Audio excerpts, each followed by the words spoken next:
Hey guys, I hope you're having a motivated Monday. Speaking of motivation, we're going to talk about something that nobody ever wants to talk about, procrastination. First of all, procrastination is 100% natural.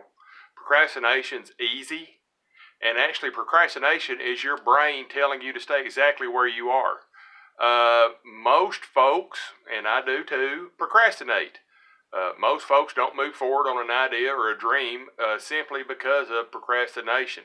Procrastination is a part of your fight or flight mechanism that's designed to keep you safe. Think about it. Safe is easy. It's easy not to take a chance. It's easy to listen to the folks that tell you you can or can't do something. It's easy to listen to, especially coworkers tell you, oh, you can't ever do that. It's easy to listen to people to tell you you don't have time. You're not smart enough, you're not fast enough, you're not whatever.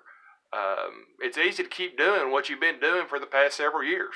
But doing what you've been doing for the past several years is exactly what has you and me exactly where we are. So let's quit making excuses to procrastinate. Let's quit waiting on the perfect time. Let's quit waiting on the perfect situation.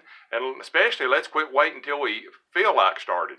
I've got a 19-year-old son. Any of you with kids know that the number one response when you ask any child, or especially teenager, well, I don't feel like it.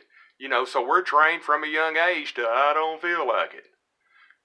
You're never going to feel like it.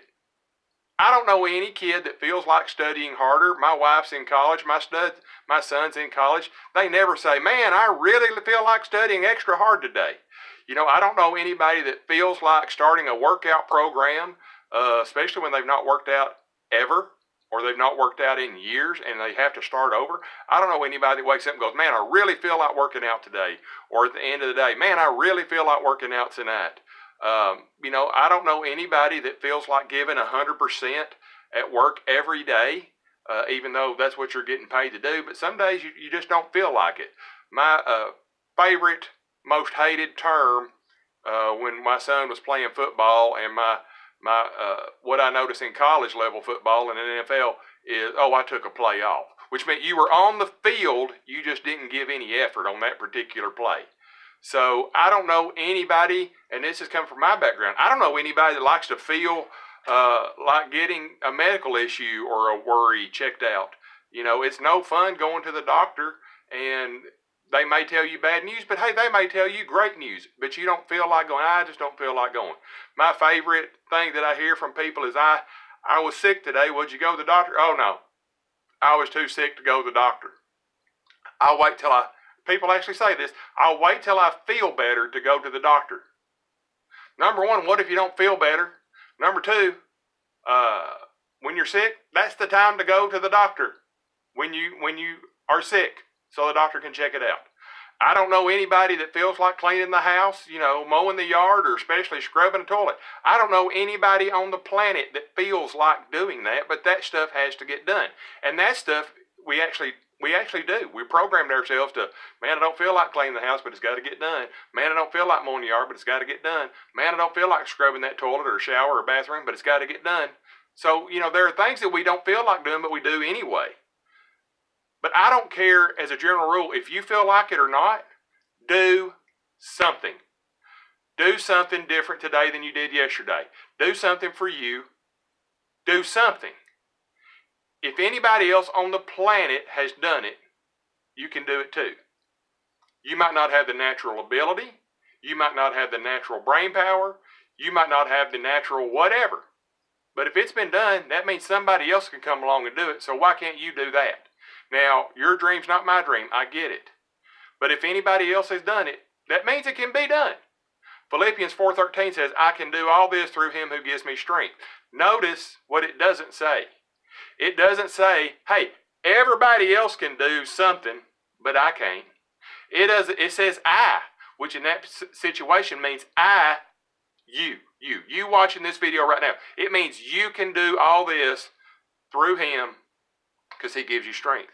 It also doesn't say, I can do some of this. It says, I can do all. Not some. But you have to start. There's a speaker that I heard the other day talking about the 4-minute mile. For decades and decades and decades, they thought the 4-minute mile could never, ever be broken. And then in the mid-50s, there was an athlete that ran the 4-minute mile. He broke that record. But for decades and decades and decades, it just could not be done. It could not be done. You could not run a 4-minute mile. It was an impossibility in the world to run a 4-minute mile. Since that time, I believe the year was 1954 when the 4-minute mile window was broken, over 20,000 people have ran a 4-minute mile. That's just documented. There's probably more than that. Some of them are high school kids, have run a 4-minute mile. But it took that one guy going, hey, I think I can run a 4-minute mile to make the 4-minute mile. But he didn't set out on the very first day he started running in his life going, today's the day I'm going to run a 4-minute mile. Now, for those of y'all that personally know me, know that I am 6'5½", 280 pounds. I am very aerodynamic, which would make you think I would be a faster runner, because we all know aerodynamics help fuel economy and efficiency when something's trying to go fast. But I am never going to run a 4-minute mile. Not going to happen. Number one, medical issues, and number two, I'm fat. Just telling you the way it is. But you got to start with small steps. Start as soon as your eyes open in the morning. I start first thing in the morning. First thing in the morning, give thanks for waking up. First thing in the morning, give thanks for your family and friends. First thing in the morning, give thanks for the opportunities. That's a nice way of saying the bad stuff. But give thanks for the opportunities you will have today. Now, some of them may be outstanding opportunities and change your life. But some of them are going to be learning experiences that you've got to figure out a way to get through. But you've got to decide that you, today, will do whatever you need to do to get through the day better than you did yesterday. I have faith you can do it. And like I always say, if you're down, sit up. If you're sitting, stand up. If you're standing still, move forward. And keep moving forward. And keep moving forward. And keep moving forward. Hey guys, thanks for watching this video. Feel free to subscribe to my brand new YouTube channel. I'm still getting used to it. And of course, I'm going to share it on Facebook. But you always, always, always feel free to share anything I post on Facebook or YouTube. Love you guys. Deuces.